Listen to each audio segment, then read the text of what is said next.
You are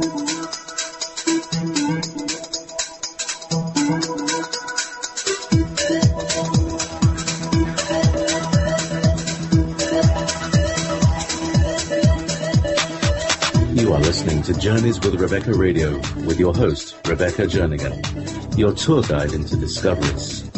Coming to you live simulcast from the heart of America to around the globe via the World Wide Web, terrestrial radio, satellite, and podcast. Let's journey together into the realms of the unknown to the known in search of enlightenment, knowledge, and truth.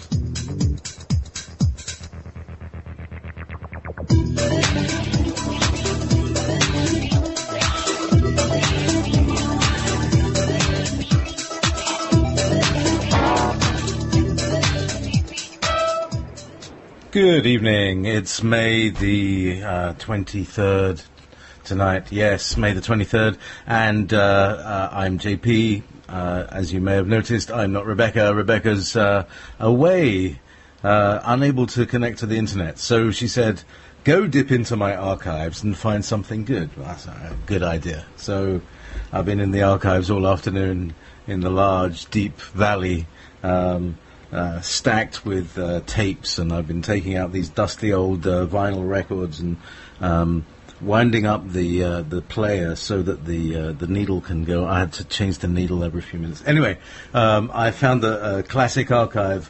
Tonight is going to be, this is from 2010, April 2010, so it's, 4 years ago. Way before a lot of people were into this stuff, so I think it might be quite an interesting journey with us. This is an interview with David Icke 4 years ago, before everything really did. It was 2010, and it wasn't 2012 yet, and we were all still expecting. So let's see how wrong or right he was, shall we? This is Journeys with Rebecca from April 2010. Roll the tape.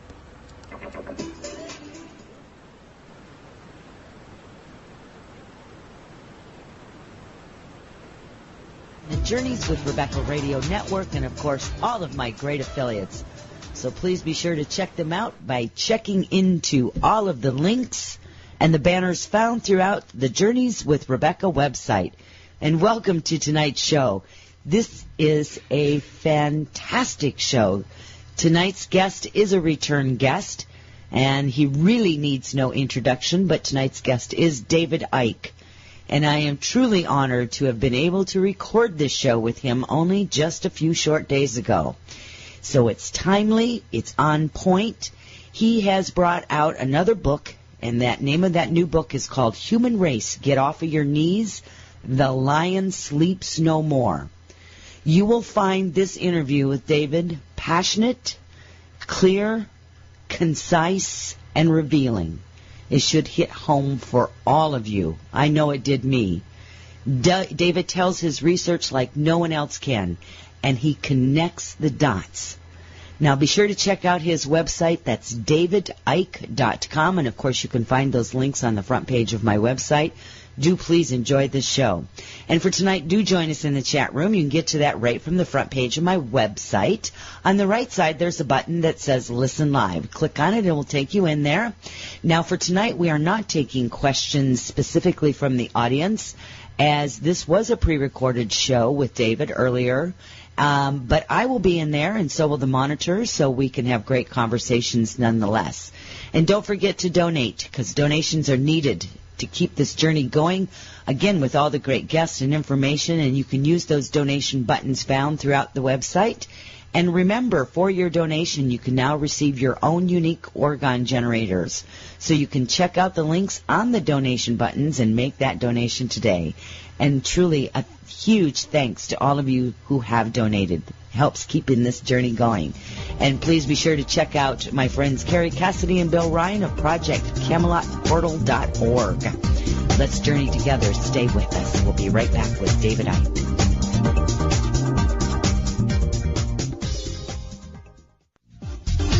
So I guess what we want to do maybe first is just welcome you to the show, and I want to introduce your new book that you have. And when is it to be released again? It's actually in transit now from the printers, so it's going out to America, it's coming to Britain, and it's going to be available through my website. In fact, it's available for pre-order now, and it's the biggest work I've ever done, Rebecca. It's nearly 700 pages. It's 355,000 words, 325 illustrations, and on top of that, 32 pages of original colour artwork by my artist friend Neil Haig. And it's probably 2 or 3 books in one, but because I dot connect, I like to get as many dots connected as I can between 2 covers, because all the books that I've written have different emphasis, but they are stepping stones on a journey. And this is the next step on the journey, and it's going to be extremely controversial. It's going to be controversial even among those who are in what you might call the conspiracy research arena and the spiritual arena. It's going to get reaction from people in the political side as well, because of what's in there, and it's just an extraordinarily controversial book, because the truth is controversial in a world that is founded on lies, deceit, and mendacity. And it's called Human Race, Get Off Your Knees, because that's what we need to do, because that's where we've been all this time. That's how we got into this mess.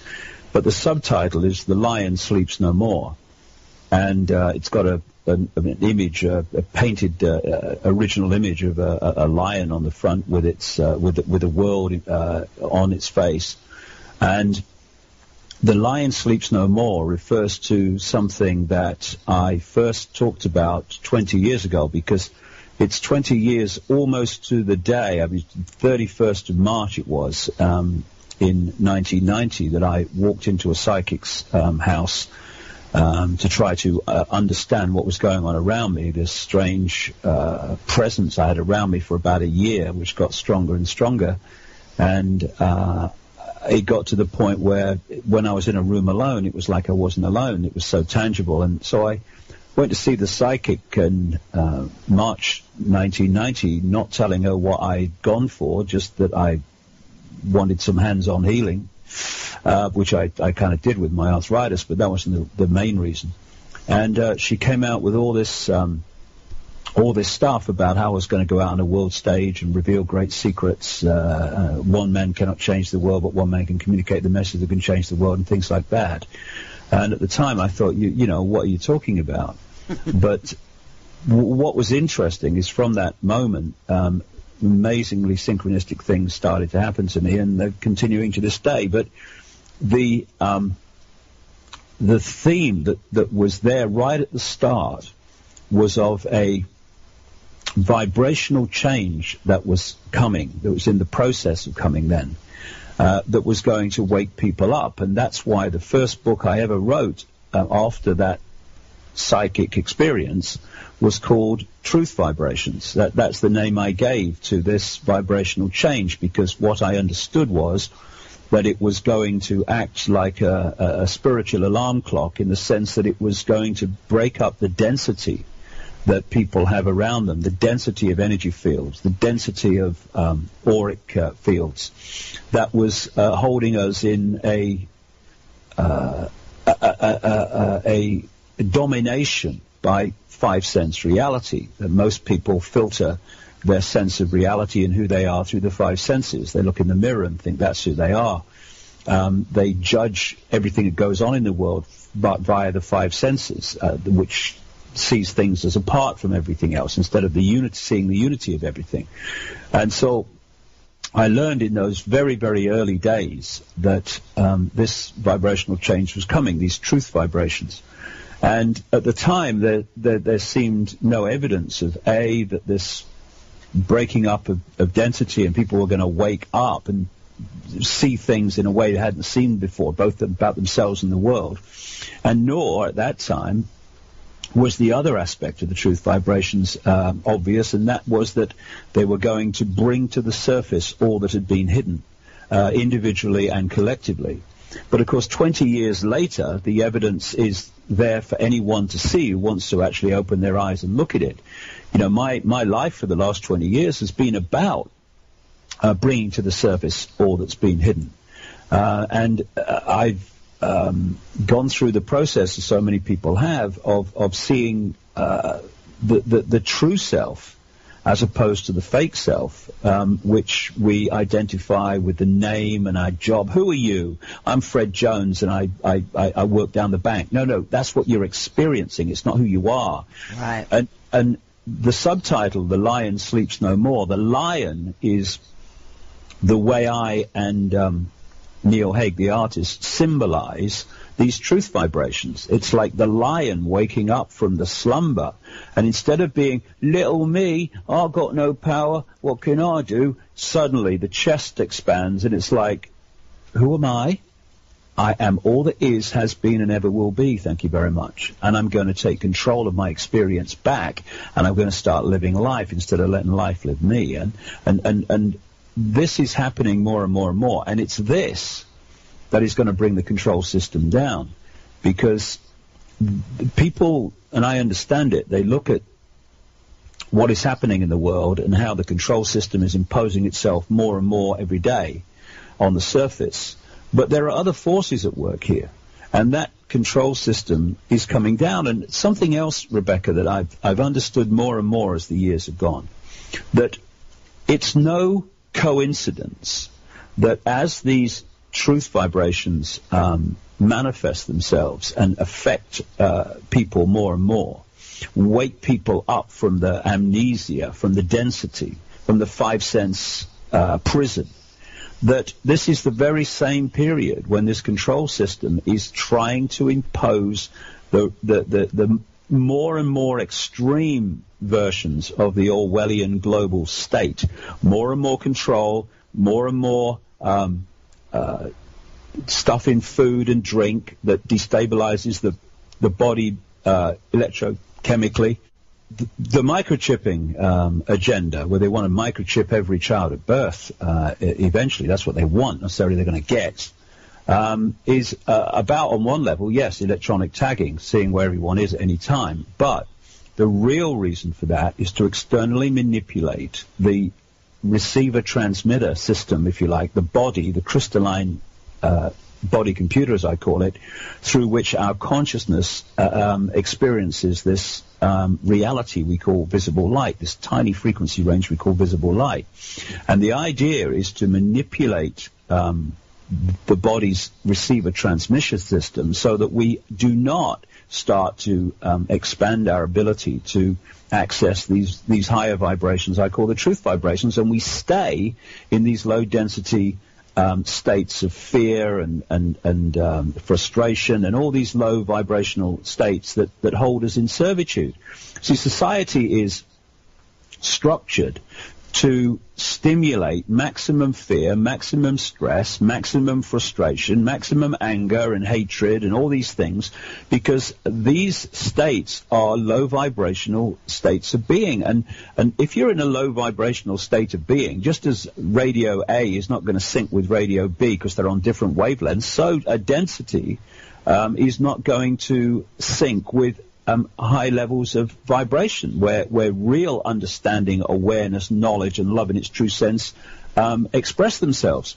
So I see this now massive, and round of applause, good thing. This massive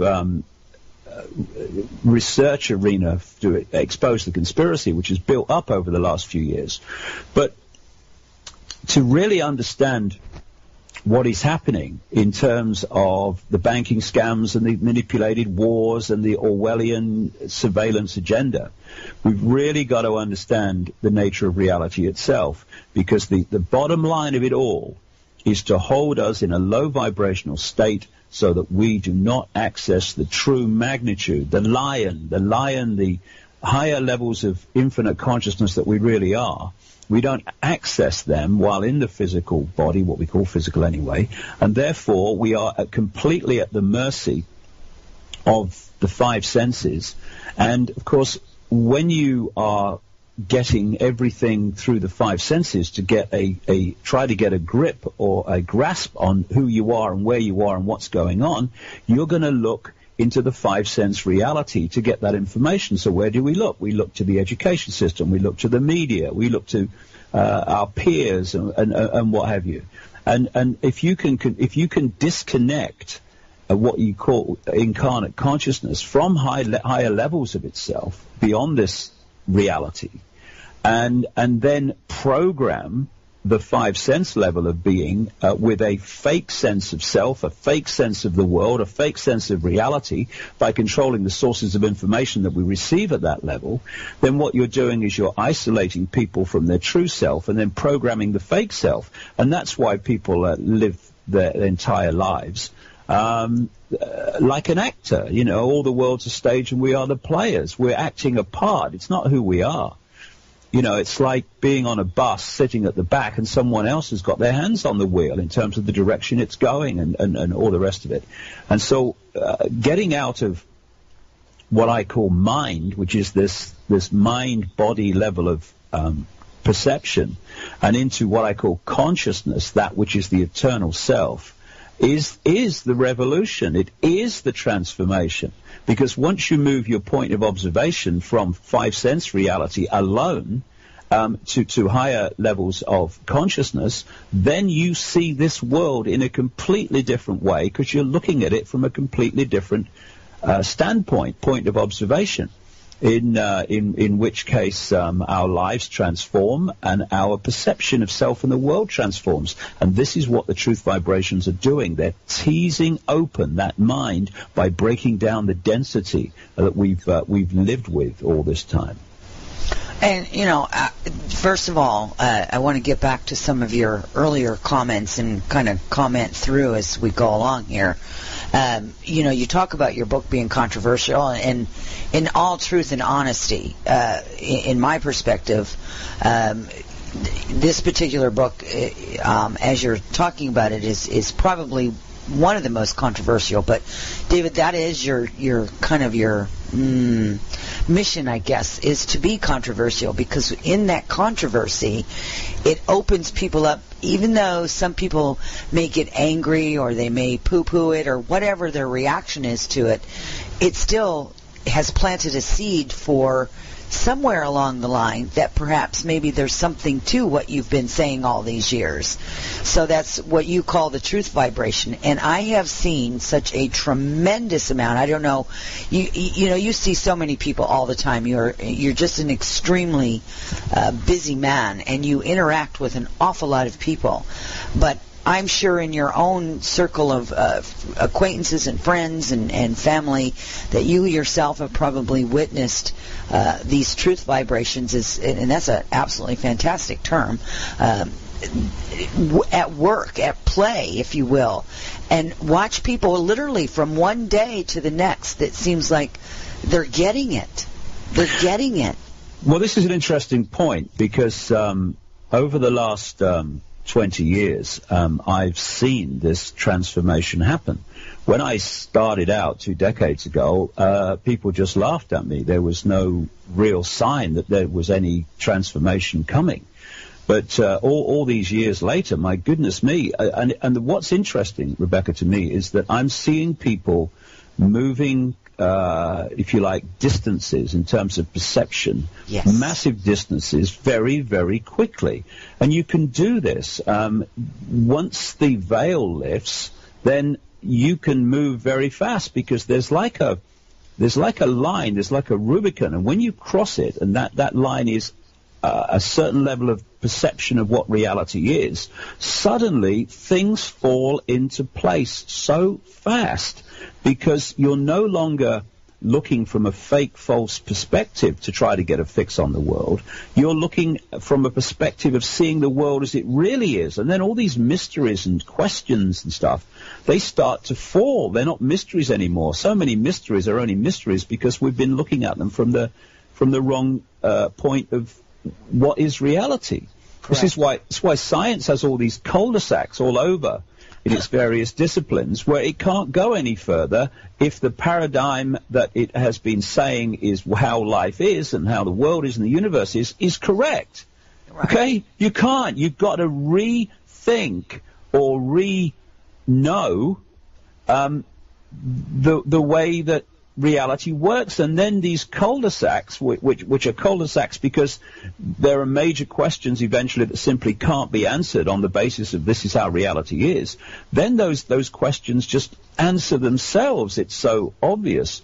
And I know that there are more and more mainstream scientists who are looking at my books, and this one takes that whole side massive step forward, and are saying, well, hold on a second, maybe this does make sense, because if what this fellow's saying is true, then we can answer this mystery, we can answer that mystery, and answer that mystery, because they're not mysteries, if you are looking for someone, and you look everywhere except where they are, because you refuse to go where they are, then you're going to come back and say, oh, no, can't be found, there's no sign of them, they've gone missing, they've disappeared. But they're not disappeared. They're actually where you are refusing to go. And this is where mainstream science is. It refuses to go where the answers lie. Why?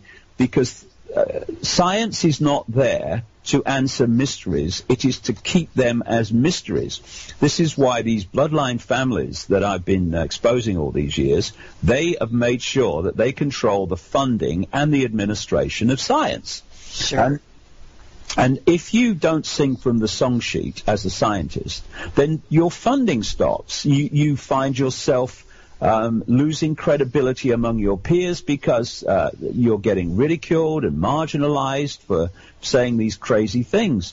And therefore, science, mainstream science, as a structure, as an institution, is there to stop the answers coming out. And I know mainstream scientists who are, could scream with frustration because they think, well, I'm between the devil and the deep blue sea here. If I pursue where I sure the answers lie, I lose my funding and all that stuff. And if I don't, I'll never find the answers, but I'll get me funding.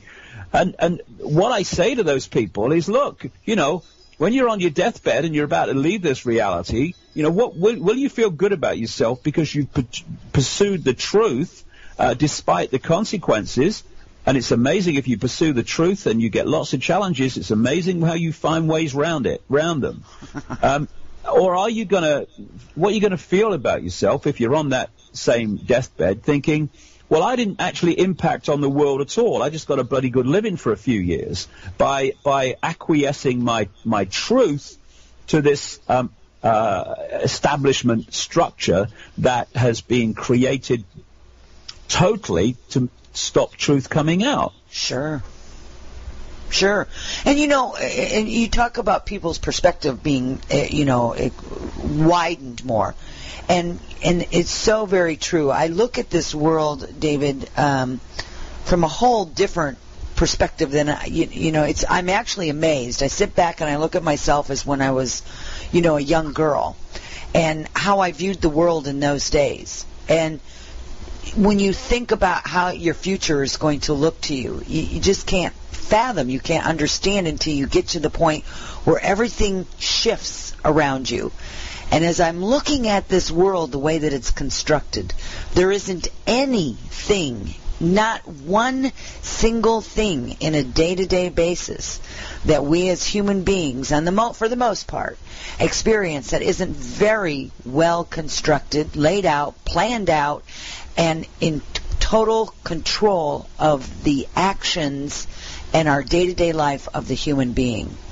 It's been just absolutely fascinating as I look at this and I go, there isn't one single space that does not, that this construct, I call it the construct, the matrix, the control mechanisms have not integrated themselves so completely, so wholly into the human experience. It's not even, it's just amazing. I mean, even from how do we eat, when do we eat, that you have to go here to do that, and this whole thing with the whole money situation, where every day more and more of the working people, if you will, their money is being taken away from them, from new laws and new taxes, and we have to have funding for this and funding for that, and funding for everything, right? And it has gotten to be such a vicious cycle. And they're also, you spoke about that earlier, about how all of this is happening, and it's like they're stepping up their game to try to get more and more and more of it, and I just see it as an extreme implosion upcoming. I really do, with this whole construct thing. It is an implosion, but like I was saying, the book is controversial, and one area where it's going to be extremely controversial is how I explain why what you quite rightly described is A, happening, and B, possible. And it's interesting, like, I've got this theme of the last 20 years at the moment because it is, so close to the 2 decades. But I have realized in the writing of this book how all the different things that have happened to me in the last 2 decades have all dovetailed and have all made a contribution to what I'm writing in this book. And these themes have been that we live in a virtual reality universe that has been hacked into by a manipulative, controlling force. And it's exactly the same principle as the fact that you can go on the internet in most parts of the world, and you can go anywhere on that internet that you choose to go. At least you can at the moment. But if you go to China, you can't. The Chinese computer system has been firewalled off so that Chinese people can only access part of that collective reality we call the internet, and not vast swathes of it. Now, I have realized over the years through various connected ways that is the situation that we face in this reality. How I've explained it in the book is this. The suns within this universe interact with the black holes. I think some German scientists have established, after a long project, that there's a black hole at the center of this galaxy. It absolutely fits. Mm-hmm. Because out of the black holes comes the vibration. And that vibration stimulates photon release from these packets of energy, which is the basis of light. It's photon release from the suns, in our case, of course, our sun. And this vibrational resonance goes through a cycle. And this vibrational resonance, as it changes and moves, it elicits different forms of information from the sun in our case. And so as this vibration changes in this cycle, which eventually comes round and back to the start, it is changing the reality that people are experiencing as a result. And this is where the whole ancient principle, in so many ancient cultures, if not all of them, of cycular time comes in, like the yugas in the India area of the world, the Hindu area, etc. What the Mayans talked about with the cycles of time, the cycles and the ages. These are created by the vibrational changes coming out of the black holes. And as this cycle moves, and it's vast, and we come in and experience a bit of it, so we think we're going from past through present to future, but we're actually in what I call the time loop. This is what the name of my books a few years ago was called Tales from the Time Loop. And now I'm beginning to see more and more about how it works. And so as the vibration changes, we move into what people call another age, another era, another epoch. And so there's one age which is known in many cultures as the Golden Age, when everything's kind of, wonderful and all the rest of it. And then there are other ages which are much more challenging. And these are in the cosmic game ways of experiencing different things. Because when we're choosing to experience them from a level of consciousness, disembodied consciousness, we're seeing that experience in a completely different way to when we're actually experiencing it here. Sure. We are now at the point where we are moving into a new era, a new epoch in this cycle. And that's why the vibration is changing. And suddenly the reality is changing. The sense of reality is changing. And what we're seeing is a change in the information, the base construct information of this reality coming from the sun. And so we're starting to decode different information. Now, this is an area where it's going to be really controversial when the book comes out. I am saying this, staggering as it may seem, I'm saying that process that I've just described has been hacked into from the moon. I'm saying the moon is not a heavenly body as we think it is. In fact, there were two Russian scientists in the 70s who produced a whole paper saying exactly the same and explaining why. Very, very compelling. And that the moon actually is where this whole hack is being manipulated from. And it's created something that I call in the book the moon matrix. It is broadcasting a alternative reality which is hacking into that information from the sun. And it is changing it. It can't replace it because that's the base reality or construct information of this reality. What it can do is change it so that it affects our reality. And then, as I said earlier, all these different things and themes that have come into my work over the last 20 years, they've all kind of come together in this book, because another theme, and this is not just in my book, but many, many others, and a theme in ancient cultures, accounts, and legends all over the world, is how a genetic intervention, a genetic manipulation by the gods, usually the serpent gods. And what I'm saying in this book is that genetic manipulation was to tune the human body computer into the moon matrix. But because the moon matrix is broadcasting on a frequency that resonates to low vibrational emotion, like all the things we've just talked about, fear, guilt, frustration, anger, hatred, insecurity, fear of not surviving, the human society has to be structured to keep people in that state, because while they are going to be tuned into this moon matrix, and it's going to be the hive mind of humanity. And that's what they've done. They've connected us in to their hive mind via this moon matrix.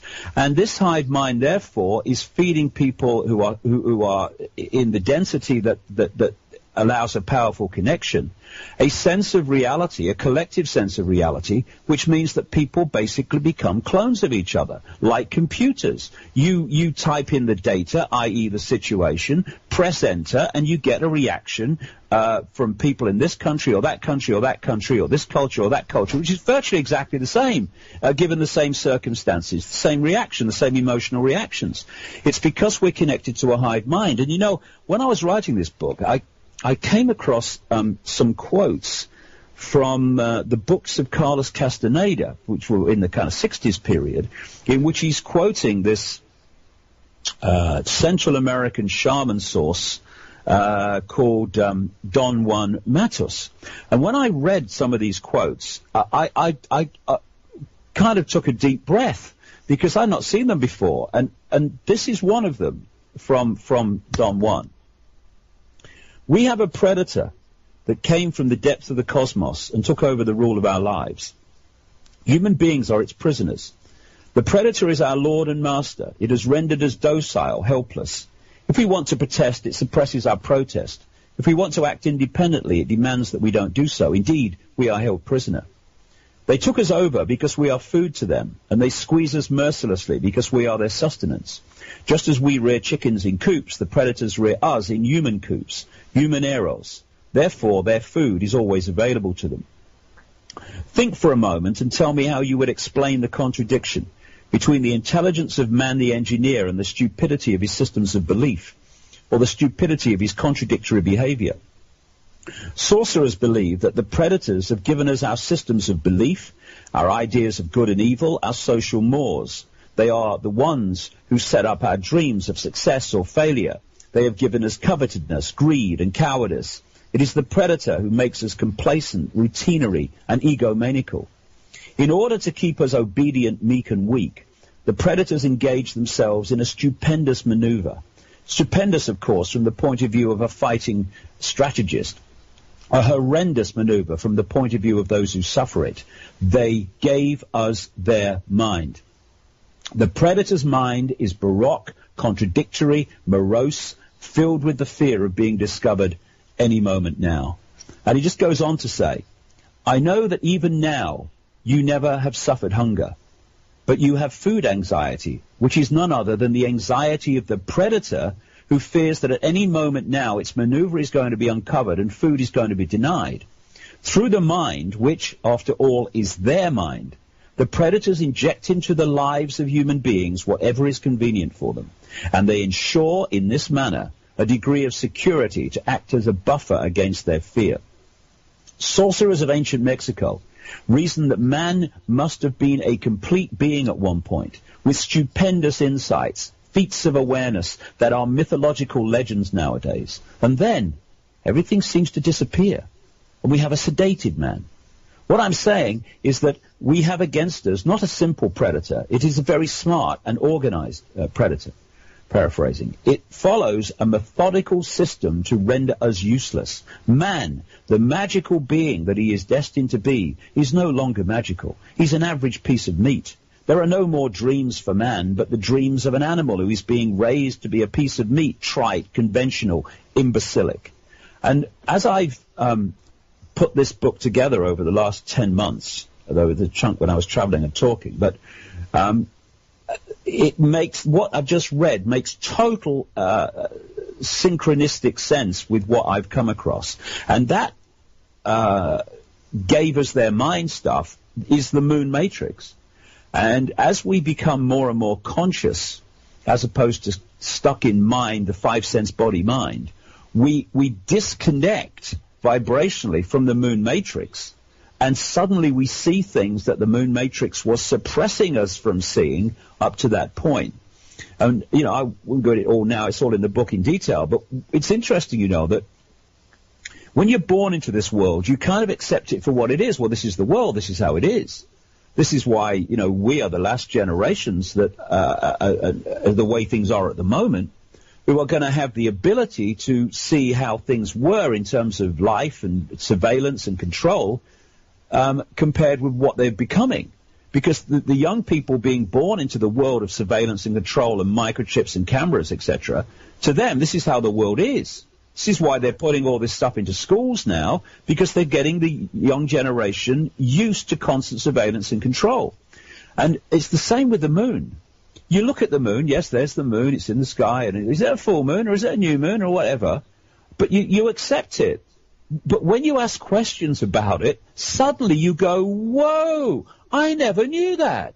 For instance, there are so many anomalies about the moon, they have no idea how it was created. They have a theory, which is a nonsense theory, and they've had to keep changing it to try to avoid the nonsense, and they just keep in the nonsense.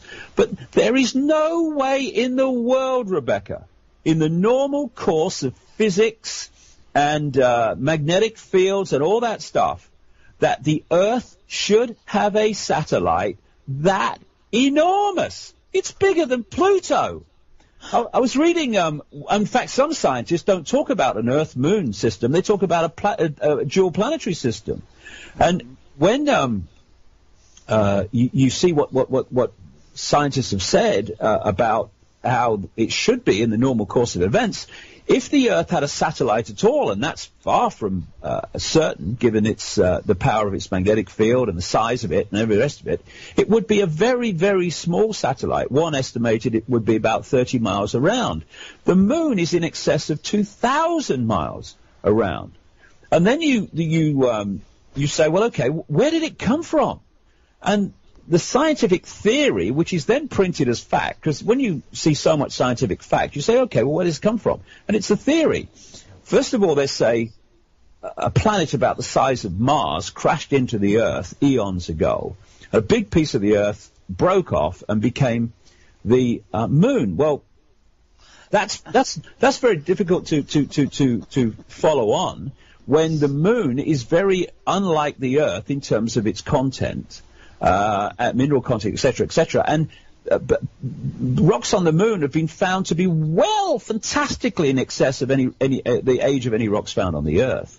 And when this Mars-sized planet hitting the Earth became the Moon didn't pan out and work out in terms of the physics, they called it the Big Whack theory.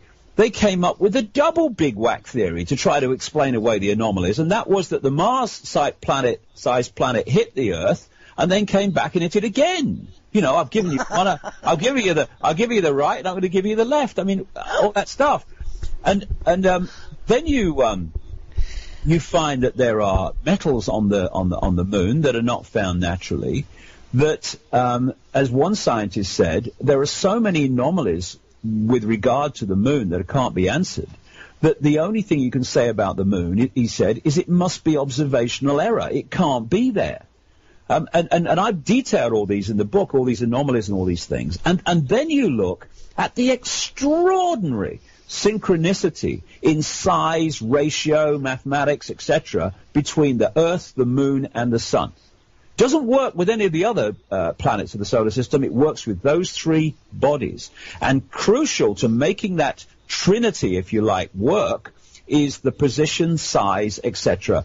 of the Moon. It's no accident that, you know, at the time the Moon crosses the Sun in an eclipse, it's virtually the same size when viewed from Earth as the Sun appears to be when viewed from Earth. And all the other incredible synchronicities between the positions of the Sun and the Moon in relation to the Earth at different times of the year. This is all part of the moon matrix, creating the Moon matrix. And the other thing, of course, that the Moon impacts on massively, even without any transmissions that I'm talking about, is the hormonal balance and state of the body. And it fundamentally affects what we call the third eye, because it massively affects the Moon, the pineal gland, which is where we go beyond five-sense sight into other levels of reality. So, like I say, the book's 700 pages nearly, so there's 355,000 words of stuff in there, and there's a lot to say before this stuff makes even more sense because of the connections and the dots. But, you know, when you look at the Moon, people will immediately say, the Moon's not real. It's probably a hollowed-out planetoid. And this is another interesting area, Rebecca, because that's what these Russian scientists said in the 70s. It's a hollowed-out planetoid. It's been, if you like, converted by an intelligence that is vastly, stunningly in excess of what humans can do now. And this is an important point. If you look at what is possible only on the basis of what we perceive to be possible in human society, and that's only human society we know about, by the way, then you're never going to understand what's actually going on, because we're dealing with non-human races that are vastly ahead technologically of where we're at. But when you go through the science of the Moon, as one scientist said, the Moon is inside out, because what's on the surface really should be inside. Well, what's what they've said, it's been hollowed out. And then I called Credo Mutwa after I put all this together, my great friend, the Zulu shaman and official historian of the Zulu nation. And I didn't say to him, hey, Credo, I've come up with all this stuff. What do you think? I said, quite simply, can you tell me any Zulu legends? And I found the Zulu legends and accounts to be incredibly accurate over the years, wonderfully symbolic of what you might call scientific truths. And I said, can you tell me any Zulu legends about the moon? And he said, yes. He said, Zulus believe that the moon comes from a long way away. It comes from basically from the region of the Orion constellation. And that two serpent gods, he gives them a name in Zulu lore, created it by hollowing out the moon to create this interstellar craft, if you like. And he said that's why we symbolize the moon, and incidentally so many other ancient cultures do, as an egg, because they symbolized it as the yolk of the egg being taken out. And then he said it was rolled across the sky to the earth, and when it arrived, it caused massive devastation on the earth. And when you then look at the ancient legends about catastrophic geological and biological events, which every ancient culture talks about, and one of the common themes is that the earth turned over. Well, the earth is at the angle it is because of its effect and interaction with the moon. We have seasons because of the earth's angle to the sun, and we have the angle to the sun because of the moon. So the seasons were created by the moon, or are created by the moon. And it affects the speed of the Earth's spin. It fundamentally affects life on Earth, the moon. And when you put the Zulu legends together with the science, as I have in the book in great detail, they complement each other in a stunning way. And what is happening now is that as this vibrational change from the sun, as a result of the vibrational change from the black hole, is now starting to impact itself on human perception, they are battening down the hatches to try to keep the moon matrix in control of human perception. So this is one of the key reasons, if not the key reason, for the HARP technology in Alaska, and they've got other parts of it now in different parts of the world. It's a sub-reality. They're creating a sub-reality to underpin the moon matrix so that we do not go with this changing energetic information, energetic communication that is changing coming from the sun. It's to hold humanity in servitude in the five senses. And this is where the microchips come in, because they want to destabilize the body externally and hold us in the moon matrix vibrational field. This is why they're feeding us food and drink additives that are destabilizing and imbalancing the body electrochemically. It's again to stop us going and connecting with this vibrational change. And this is why they want surveillance and control of people, and the fear of all these different things that are going on, wars and climate change and fear of, even now, fear of law enforcement, fear of all this stuff. It's to hold us in this emotional, therefore vibrational state that holds us in the moon matrix. And those who are able to go beyond that, they are looking at the world in a completely different way, which literally those who haven't gone beyond it simply can't compute. They look at you and they think you're crazy. That's impossible. No, it's your sense of possibility is limited because of what you're tuned to. Tune out of it, and anyone can do it, and suddenly everything will start to fall into place very fast. It's like Sleeping Beauty waking up.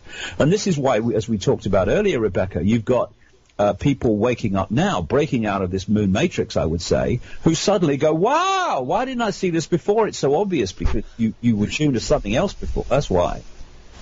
Right, you're still in the lower density energetic space. Yep.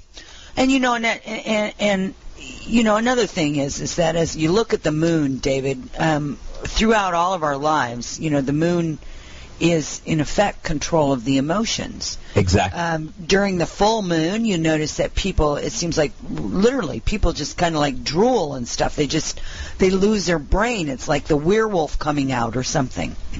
And then, when the moon goes into the new moon phase, so to speak, then people have a tendency to calm down a little bit. But, when you start looking at that and, this whole premise of that, and you start looking at that and you're going, well, isn't that interesting? Because that very nature of the up and down emotions also would keep the human being off guard, off-centered, not being able to focus, because one day you feel like, you need to go out and beat people up, and then, a couple weeks later you just want to sit and, do the Om thing or whatever. I mean, it is a very carefully constructed, and that's what my guidance has been talking to me is about. The infiltration of every single thing has just been very carefully constructed. I mean, the minds that put this matrix, this moon matrix, or whatever it is, together. I mean, oh my goodness, David, this is one heck of a program. This is how they do it. Wow. This is how they do it, and one of the key ways that they connect us to the hive mind and the moon matrix is through the reptilian brain. I've said in the book, we have this reptilian brain, what scientists call the R complex, which is our so-called survival mechanism. It's where we get fight or flight from. It sees everything in terms of will I survive or won't I survive. That's not just physically. That's will I survive financially? Will my partnership survive? Will I keep my job? It's all about anything to do with survival is the reptilian brain reacting. And so, again, what are we looking at? We're looking at a society that is based on keeping people systematically in a state of fearing not surviving, whether it's financially or in any other way. And once you are in this mental state, this emotional state of fear of not surviving, you are filtering reality through the reptilian brain, one of the oldest parts of the brain. So they say, I say that reptilian brain did not come from our reptilian past, not in its current state anyway. It was actually part of the genetic manipulation, because if you get beyond the flesh and blood, what the human body is a vibrational construct, and you can liken the reptilian brain to like a microchip. And it's a microchip that is connecting us to the moon matrix. And for that to be done powerfully, once again, we have to be held and manipulated into those emotional mental states that are processed by the reptilian brain. Because in that processing, we're connecting to the moon matrix, the reptilian, I would say, hive mind. And so, again, once you disconnect from fear and you disconnect from these senses of fearing not surviving, you are disconnecting from a domination of your reality and perception of the reptilian part of the human brain, and in doing so, you're again disconnecting from the moon matrix. And, everything, if you look at it, is about holding us in that reptilian brain. They're always giving us reasons to fear not surviving in some form. All right, David, hang on with that thought. We're going to go ahead now, folks, and take a long break. We'll see you back here at the top of the hour. Don't go away. There's more coming.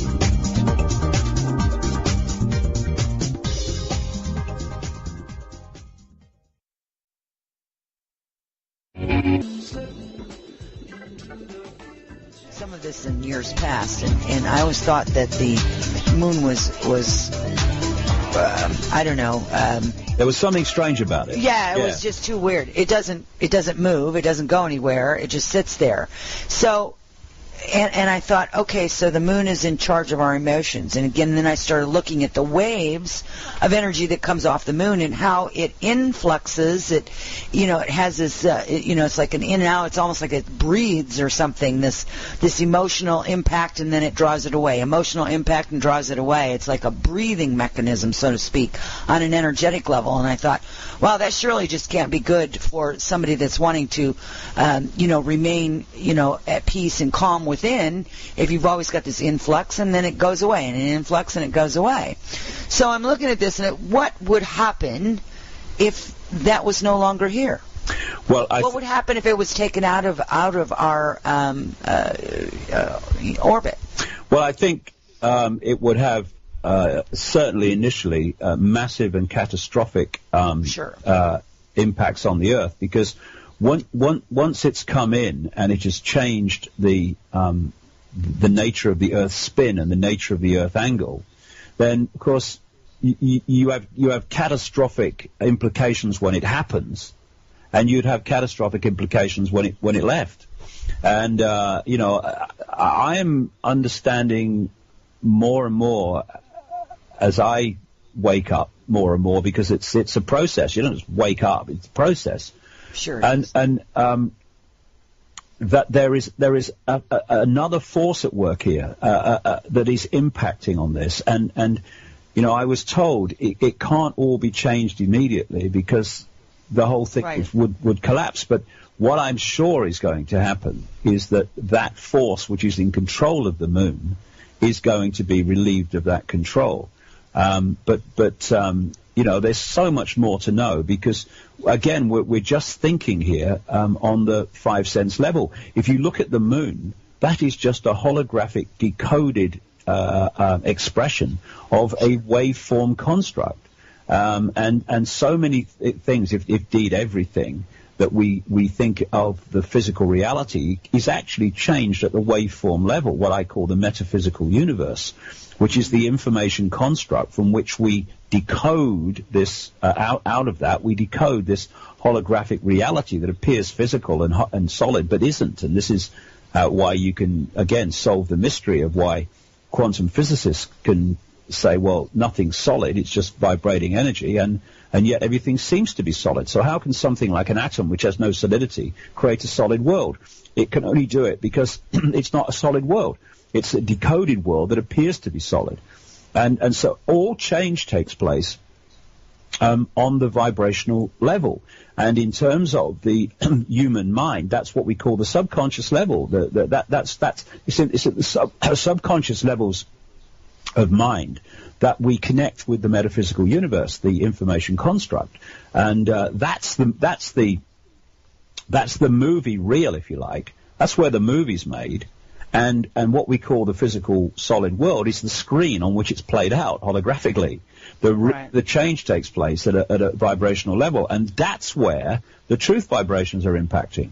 We are seeing them play out holographically in people in the so-called physical world, changing their perceptions and what have you. But actually, it's all going on in the waveform fabric of this reality. It's the same with what's happening in the moon. It's happening there, and like I say in the book, I go into this in enormous detail, because there is enormous detail to put together now about all this, and there are great questions I have about what happens to the moon as we go along, but certainly it's fundamental to human life and human, particularly emotional perception. Well, so, and here's a question, and you may or may not have put this in the book, you may not have looked at this, but what do you think was the purpose behind that big thing that Obama did, which was to bomb the moon? What do you think that was about? Well, first of all, we found water on the moon and this and that. The moon. Whatever. It's on one level. I mean, that's not the only level, but on one level, it's underpinning the fact that it's some kind of natural phenomenon when it isn't. But if you notice, we were supposed to go back to the moon, and Obama's just cancelled that. Sure. And there's this massive gap between when we went to the moon, and I would say we went to the moon in craft that were much more advanced than the ones we saw on the telly. But there's been this big gap that when we haven't. And I was sent a film by someone about 2 days ago called Moon Rising, which I hadn't actually seen. And it's a documentary. It came out in the last 2 or 3 years, in which they're looking at the way NASA photographs were smudged and airbrushed, if you like, to take out non-natural phenomena from the surface of the moon. And there have been many, many stories over the years about things like obelisks and other things that have been seen on the surface of the moon. And they get airbrushed out. And sometimes they blatantly just put like a square over them so you can't see them. And you can see the square. It's obviously covering something, but obviously you don't know what. And they're not doing that by accident. I mean, when people have come out in some of these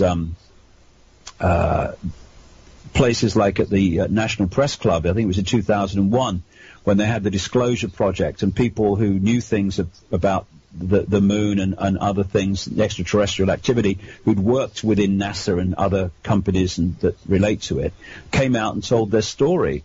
And a number of those related to the moon. One in particular, who I've quoted in the book, a man who's worked in the photographic area, and was shown pictures of what he was told was a base on the dark side of the moon, the part of the moon we never see. And this, of course, was never released to the public. And I would say that it's not the surface of the moon particularly, though, of course, there'll be interesting things on the surface of the moon because there will be activity there of a non-natural nature. But the real thing is inside the moon. That's where it is. And, you know, so often you see in Hollywood movies and what have you, you see the truth being told symbolically by people who are insiders. And I would say that is the case with Star Wars. I think, well, I've been saying in my books for years that George Lucas is an insider who has access to this knowledge, and he's played out in the Star Wars movie series a story that in theme is accurate, and it's not doesn't happen in a galaxy far, far away. It happens in this one, and interestingly, one of the phenomena is the Death Star, which is looks like the moon, which is a construct, and which is put into orbit. It's like a spacecraft, and is able to control worlds as a result, and has a devastating weapon capability as well with lasers and what have you. And inside this Death Star are a series of compartments that are in effect a orbiting city or orbiting world inside. And again, when you look at the evidence, I detail it in the book, when the moon has been hit by powerful collisions with various natural or non-natural objects, it's rung like a bell, to quote people at NASA. It's had reverberations going out through it from these impacts, but they don't come back. You know, because basically great chunks of the moon is actually hollow. This is where this whole colony is, and it's been traversing not just this part of the universe, but other parts of the universe for a long, long time. That's why they've found stuff on the surface of the moon that's much older than anything found on Earth. This is why they've found moon rocks of a certain estimated age standing in moon dust that is much older, because as it's traveled around the universe, it's picked up different phenomena from different parts that it's gone through. And interestingly, this seems to be a modus operandi. It seems to be the way that this race serpent race, this aspect of it, takes over worlds in the way that we've been talking about. In fact, I pointed out in the book that Phobos, the moon, or one of the moons orbiting Mars, has been suggested over the years by scientists, if you going back to the 60s and so forth, that actually it too is a construct. And I was sent something yesterday, I haven't fully read through it yet, from the Richard Hoagland website, which is an article about the fact that Mars moon is in fact a construct and is not a natural body. What I'm saying is that our moon, our big moon, is exactly the same. It's just a much bigger version of it. And, you know, how could anyone build that, or how could anyone hollow that out? Because you're dealing with technological knowledge that is thousands and thousands of years ahead of where we are. And so we have to open our minds to that. Otherwise, we're going to be saying all the time, it's not possible, it's not possible, it's not possible. No, it's not possible for us to do it. It is possible for others to do it, who have a greater understanding of what reality is, and therefore how you can use that knowledge to create things that we can't. Well, and that being said, you know, I've been chatting with some people here too, David, that have been talking about some different types of technology that's still here on this earth, and we don't even know how to use it. And, you know, these different stones and things that are placed here. We don't even have the technology in this third-dimensional, third-density world, if you will, to create such monuments ourselves. And, structures or what have you, because it does not use the same tools, it does not use the same technology. And in order for us to really be able to understand it, we really have to let go of what we think is possible. Exactly. We have to. Exactly. And, you know, these great ancient structures that we would struggle to build today, where rocks of hundreds of tons were moved long distances and put into perfectly formed walls so you couldn't get a cigarette paper between the joins. They were created by this moon race, this serpent moon race. And it's interesting that there's a book I read called Who Built the Moon? Because how it came about was I sat at my computer one day. This has happened so many times in the last 20 years.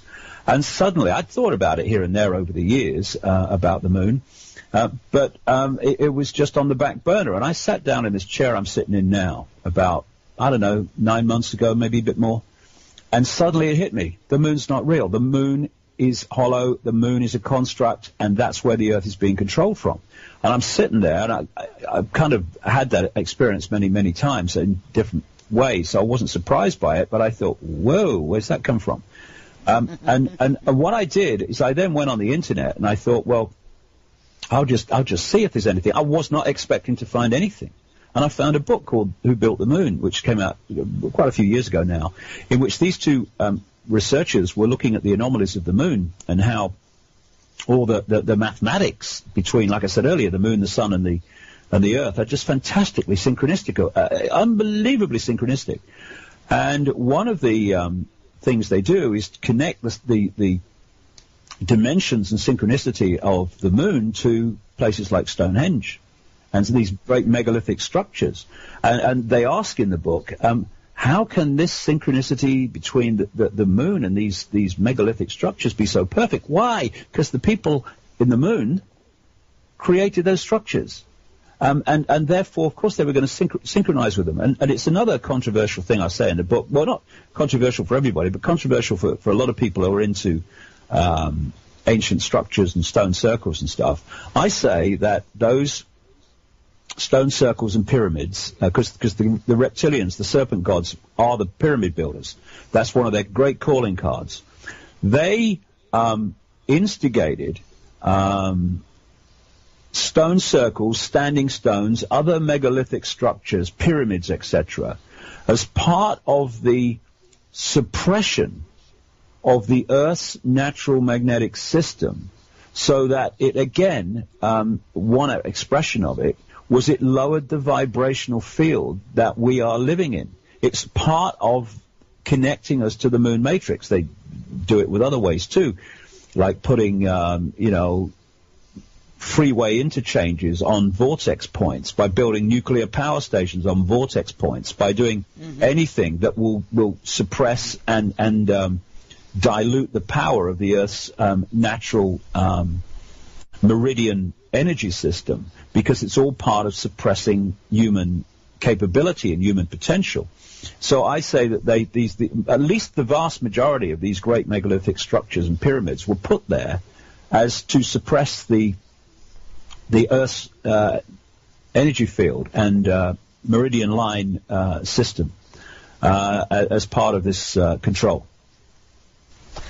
Wow, that's a whole lot of there to think about. And we do know from some of the newer revealed archaeological digs that they go in under, sacred sites, for an example, and they get in there and they start digging, and they go down and they found 2, 3, 4, 5, 6 civilizations, one built on top of another, on top of another, on top of another, on these sacred sites or energetic sites. So we do know that's been going on. I mean, that's been revealed to us as well. So what you're saying makes total sense when they, you have to look at that. And I look at everything from an energetic viewpoint anyway, David, when I look at it. Yeah, you have to. And I look at it and I go, okay, so we're out in the middle of nowhere and we've built that. Why? Why did you do that? And you go in there and you start looking at the energy signatures, if you will, and you go, oh, that's very, very interesting.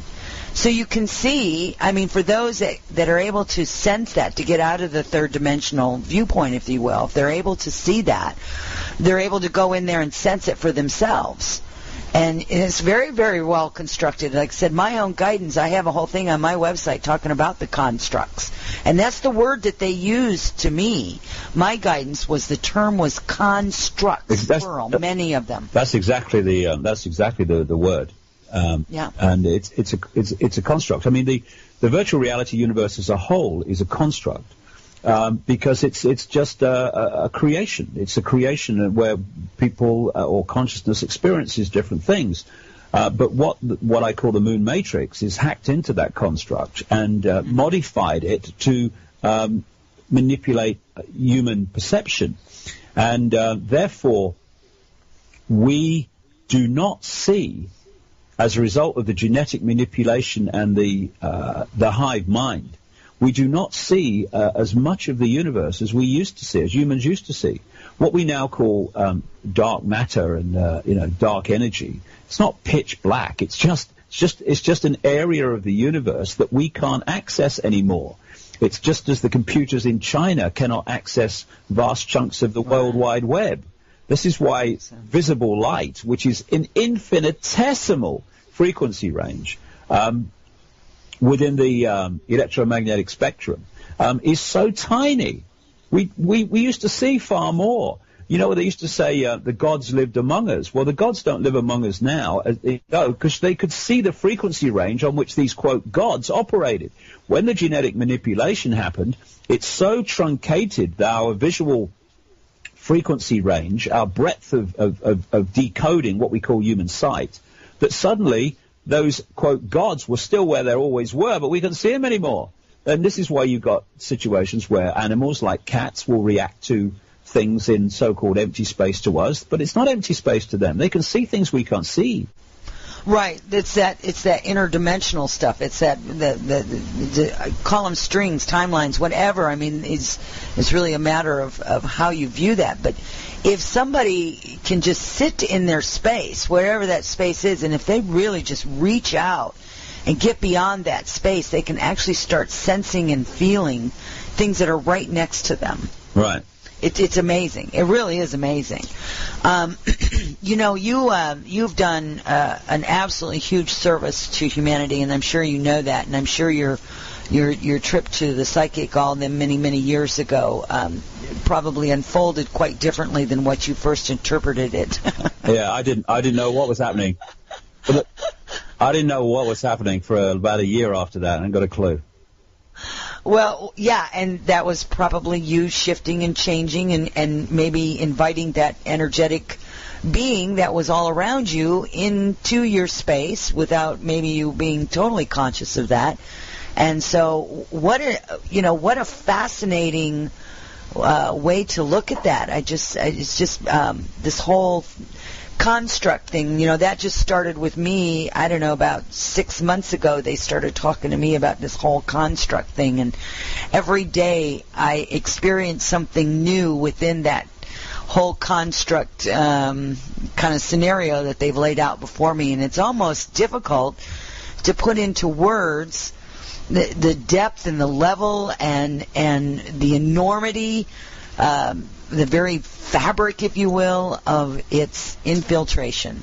Yeah, and you can't, like I think I said earlier, you can't understand to any depth the manipulation of human society in terms of banking scams and manipulated wars and surveillance programs, etc., and microchipping agendas. You can't understand that until you see this bigger level of reality, because that is the waveform construct playing out in holographic society, and this is how they can play it out so synchronistically, so much in the way that it dovetails and connects, where this happens over here, this happens over there, this surveillance here, this war here, it dovetails so well from their point of view, because the information is encoded in the waveform level of the universe, what I call the metaphysical universe, and then plays out.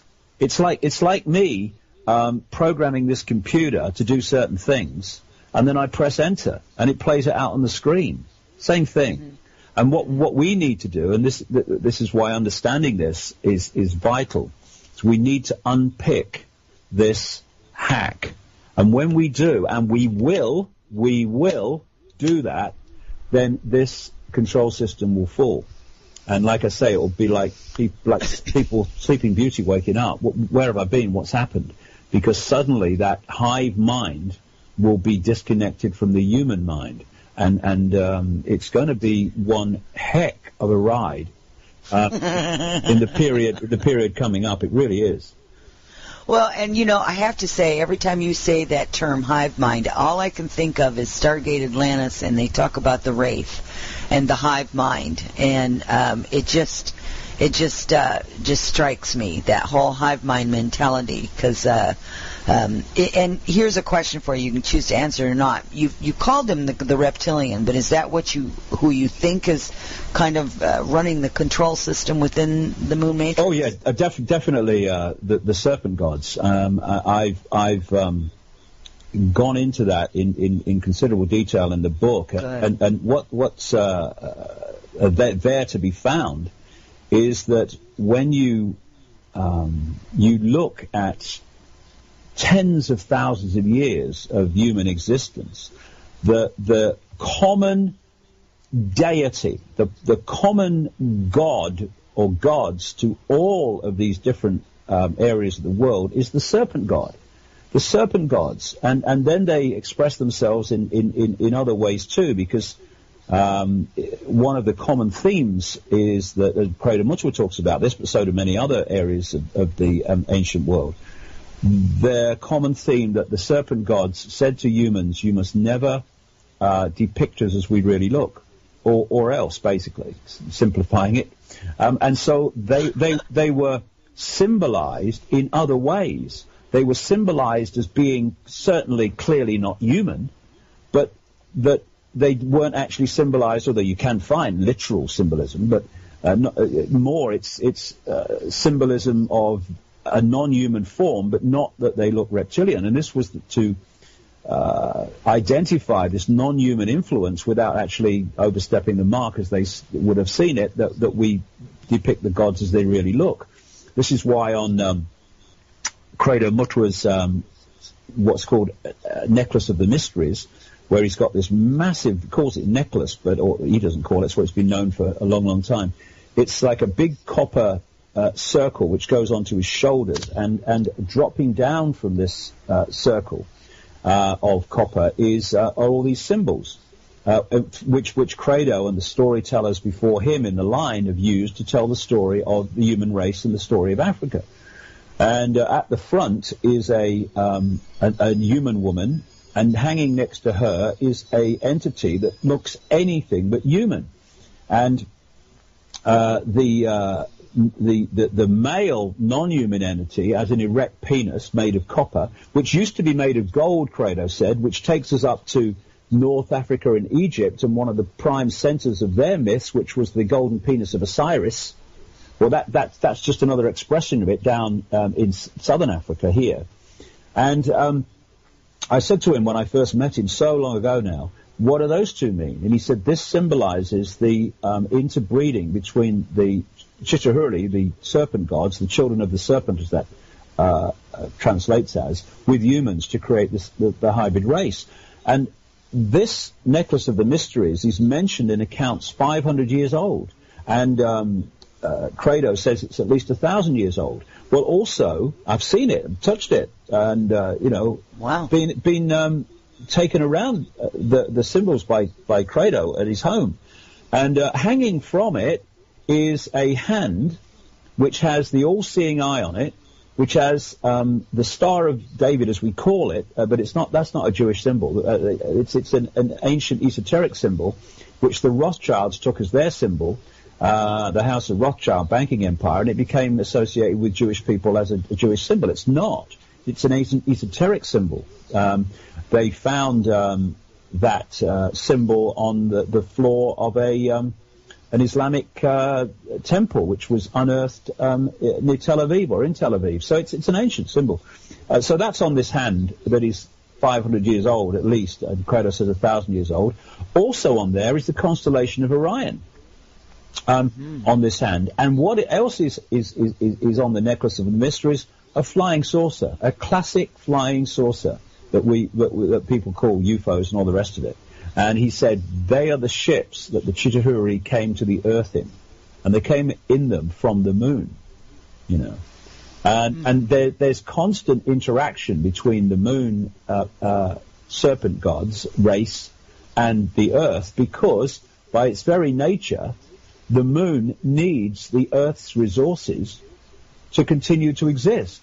This is why when Don Juan Matters was talking there about their fear of humans waking up and realizing what's going on and their food source being removed.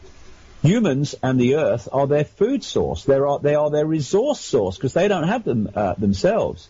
And because it's something that traverses the universe and has been going on for eons and eons and eons, and there are many moons like them, many moons like them. Like I say, it's a modus operandi. Sure. It means that they are dependent upon the target planet for survival. So that's why they're terrified of being found out. Because the game's up. Because technologically aware as they are, and spiritually dead as they are, they still need the Earth and humanity to survive, and that's why they're desperate not to be uncovered. Well, sorry guys, the day has arrived. So, I'm looking at that situation, David, as you're talking about it, and I'm thinking to myself, is it just enough for us just to become aware of their presence and to change that? Well, once we disconnect from the moon matrix, we are going to have, as we move along, extraordinary abilities. One of the key ways that the moon matrix controls humanity is it puts us in the left brain. It puts moon matrix people in the left brain anyway, and it does this to a large part by closing down vast areas of what is called the corpus callosum, which is the bridge between the right and left brain. What should happen is information is exchanged between those two hemispheres, so we are whole brain people. But once we are locked in the left brain, that sees everything in terms of apartness, in terms of structure, And therefore we live in a left-brain society. We live in a left-brain world. It's all about structure and apartness and language and what have you. The right brain is our connection out into infinity, into the infinite awareness, infinite knowledge. And this is why you get these people who get damaged to the left brain, or the left brain's not functioning, that can get amazing abilities which to left brain society are miraculous and impossible, but they're not. There's this guy, Stephen Wiltshire, in England, who is what they call an autistic savant. And he has staggered people. Like on one occasion, the BBC threw him up over London in a helicopter for half an hour. Just no cameras. He had no camera to record what he was seeing and no anything. He just had to look out of the helicopter. And he came back and he drew London from the air in enormous detail, windows, number of windows. And this is a guy who, because of his autism, if you like, did not have the ability to count. And yet he got the windows right in the buildings. It's extraordinary. You go on the internet, Stephen Wiltshire, you see what he does. And what this fantastic ability comes from is that they get access to the true, or some of the true potential of human awareness, which we've been disconnected from. So we are not just going to wake up eventually in the way that we think we are now. We're going to start entering a period of unbelievable potential. And that potential is what this reptilian race in the moon cannot cope with. Because the very fact that they have a need to control everything means that they are in a low vibrational state themselves. Hence the moon matrix has to be in a low vibrational state because it's their hive mind. And they have only been able to control humanity by putting us in a smaller box than they're in, a smaller box of awareness than they're in. And once and their box has limitations, big limitations, why they are in their state of perception, which is fear, which comes from fear of not surviving. And therefore people in fear of not surviving and in fear in general, they want to control everything because states of flux terrify them. If they don't know the outcome before the game starts, they can't cope with that because it's oh no, I've got to know. It can't be any states of flux. Can't take it. So they're in this box, and once humans open up to their true potential, even some of it, we go well beyond that box. You know, these reptilians in the moon are at the moment, some insiders have speculated, 10,000 years ahead of us in technological knowledge. But that's a misnomer, because once you cross a certain line in understanding how reality works, as opposed to how we're told it works, which is all these cul-de-sacs of limitation, suddenly you can move 10,000 years of technological development very, very, very fast, because you've crossed that line of understanding of how reality works. Right. And, humanity, as this vibrational change imposes itself, as we go into this next cycle of the time loop, if you like, a much higher cycle than the one we've been through just now in the last epoch, we are going to, what we call miraculous today is going to be commonplace. And the control system must fall, because the control system is based on keeping humans in a not just a fake identity, though that's part of it, but in a low, desperately low level of their true potential. When that true potential, or a great deal more of it, is activated, the control system must fall, because the very basis that's holding it together will have been removed. Right. Wow. Wow. Giving me a whole bunch of things to think about in response to, in light of some of the new information, and it's not really new information. What it is information that's been hidden. Yeah. I prefer to look at it from that viewpoint. It's not new information. It's just information that's been hidden. So as we bring that hidden knowledge forward, we bring that hidden understanding forward, and we start embracing it and really start focusing on letting go of these constructs. I get this huge expansion.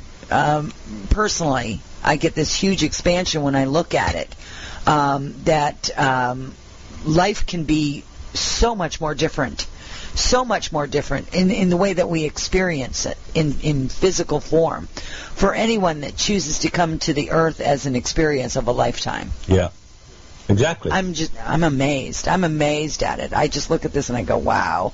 You know, it's almost to the point where you can't quite get there because it's so beyond everything that you've learned up to this point or what you thought was truth up to this point. That's right. And you know, it's like when you first hear it and it first dawns upon you. I mean, this didn't happen to me because it seemed, as I've been through the last 20 years, it just seems the most natural thing in the world to me. I don't know why, but it does. But you know, in the Matrix movies, when Neo is given the truth of reality, the illusory nature of reality, and he goes kind of crazy and starts throwing up.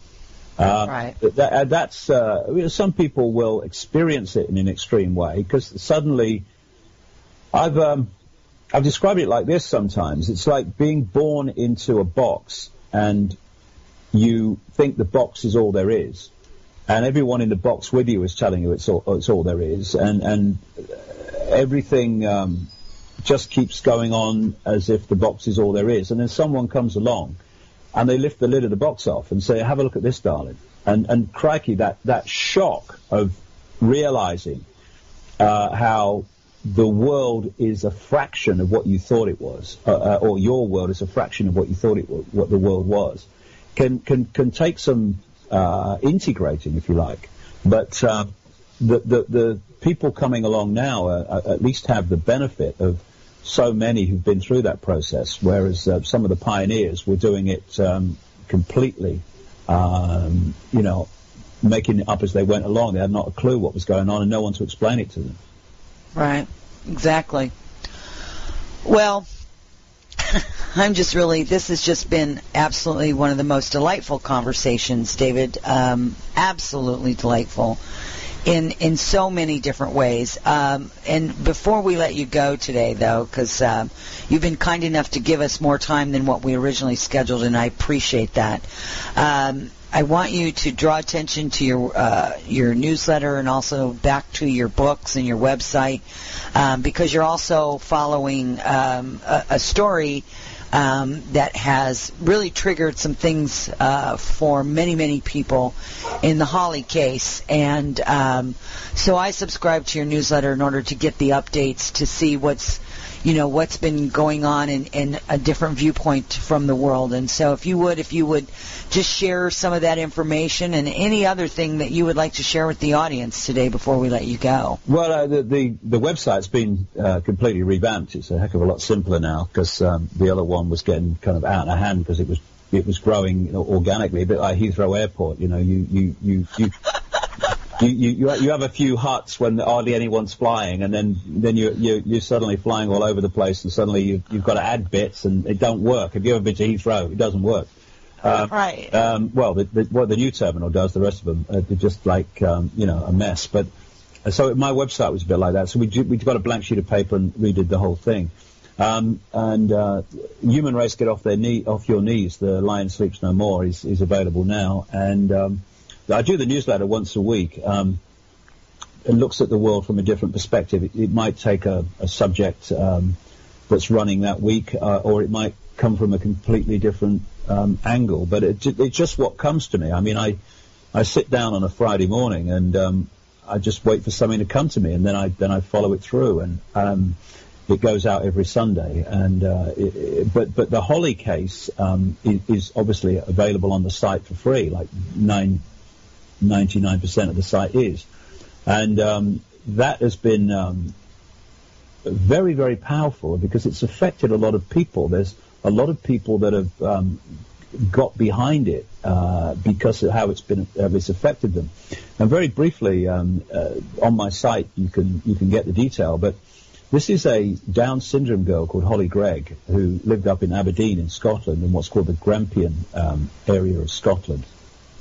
And she was sexually abused and raped for year after year after year after year, first of all by her father, and then by a string of establishment figures in Scotland, including a judge, they call them sheriffs in Scotland.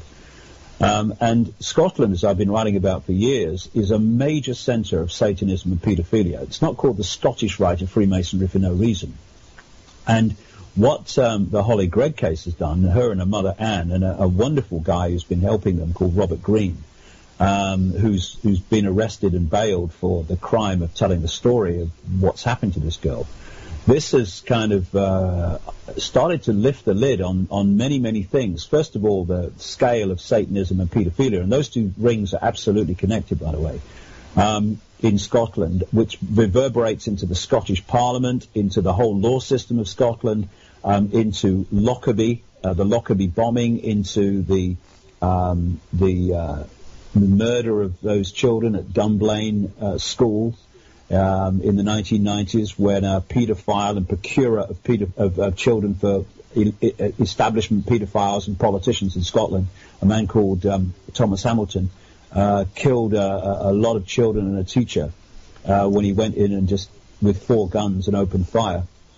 And that's been covered up because of where the real knowledge of Thomas Hamilton and who he was connected to would have opened up Pandora's box for the Scottish and British establishments. And so all this is running on, and we've got a general election in Britain coming up soon, May the 6th, I think it is. They announced it yesterday.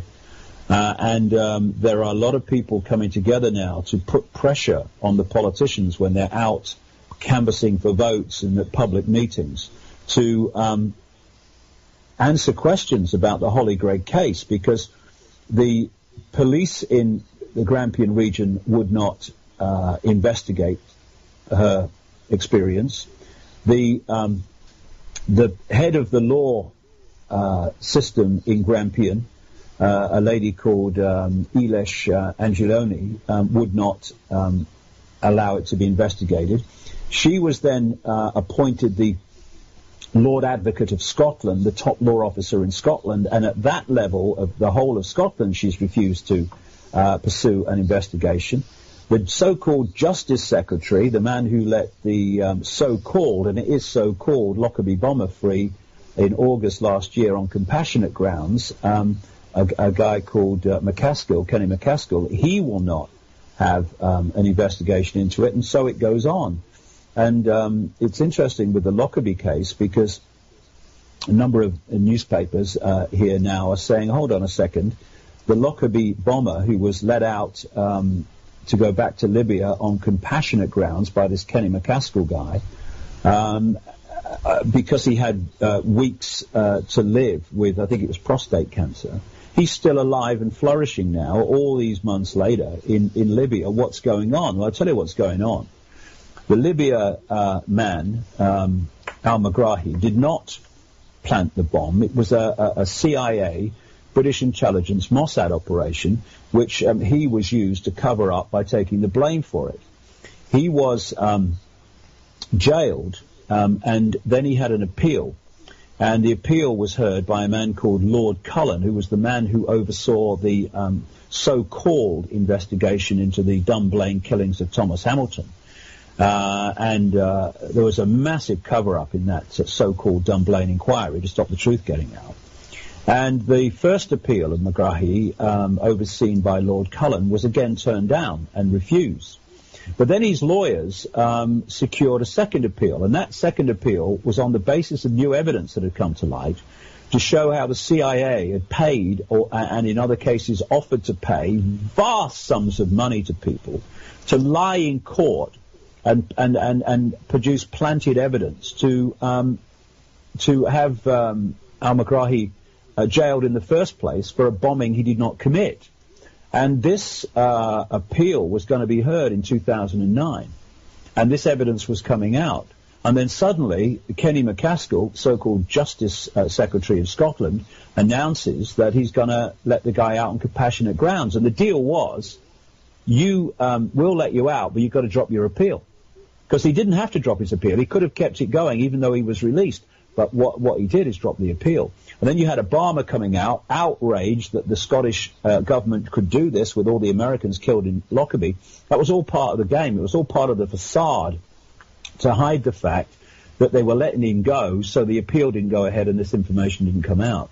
So when you start with the horrors that happened to Holly Gregg and you start playing it out and all the different connections, some things connect into all this that wouldn't appear to be in any way connecting, but they are. And there's a lot of people not going to let this go now. And we're going to do all we can to make this the can of worms that it has the potential to be for the establishment not only of Scotland, but also the establishment of the British government. And the rest of the world. Yeah, It's yeah. a set of precedents. You know, it does, David. Yeah.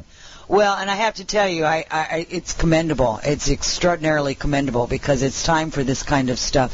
For people, this is how we peel the onion, so to speak. We get those layers off so they can take those glasses off and start beginning to open up to these new vibrations that are here, or the vibrations that are here, and really start seeing what kind of a world has been created. And only then can a true change really begin for humanity and all of its peoples that are here, and for our experiences, and for the future generations that decide to come and experience this earth as well for a part of their time space, if you will. And this is you're just doing commendable work. And again, when your book is out, or it's en route, and it's going to be available when for? Well, you I know can. it's available now. Yeah, you can pre-order it through the website because the way it's going, the first print run, because we're not flushed with endless amounts of money, so you have to have print runs that you can afford because of cash flow. So Sure. What tends to happen is the first print run goes pretty quick. So if people want from that print run, they need to order. But it's in transit now, and it should be circulating by the end of the month, at the latest, I hope, but certainly by the end of April. Well, that will be in timely fashion for when everyone is listening to this show, because this will be aired in less than 2 weeks, so it'll be pretty close to the time when it should be out and about, and this will really capture people's attention. And again, thank you for the work that you do, and thank you from the bottom of my heart for being here with us today. Pleasure. As always, I've always enjoyed this conversation, and I look forward to some additional ones in the future with you, David. Okay, Rebecca, thanks. It's been a pleasure. It's been my pleasure, and for the rest of you, don't go away. Thank you, David, really. This has just been fun. Have a good night, dear. You too. Bye. Bye. Bye.